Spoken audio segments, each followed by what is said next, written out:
बाटे महंगा बहड़ी बाटे महंगा सूट करे तोहरा में लाल लहंगा। ऐसन का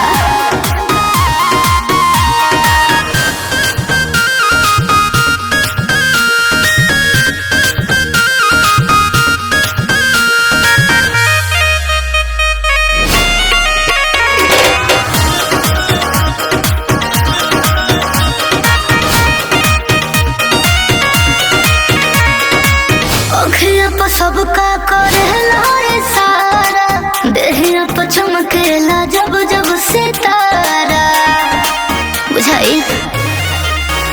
हीरा मोती बजड़ल तोहर घाघरा एकर आगे फीका दिल्ली बायर आगरा।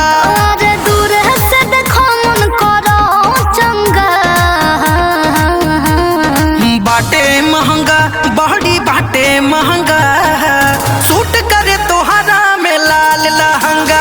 हाय बाटे महंगा बहड़ी बाटे महंगा सूट करे तोहरा में लाल लहंगा।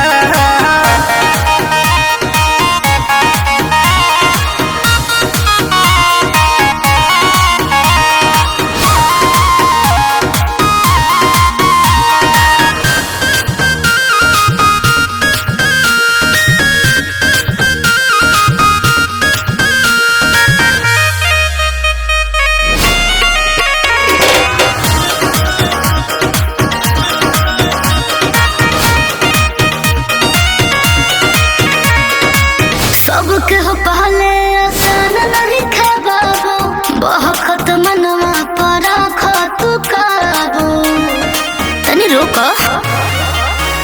महताब कहे जान तू हो चांद के तोहर ओठ के कलर लागेला पान के। हम सहु से शरीर होवे सतरंगा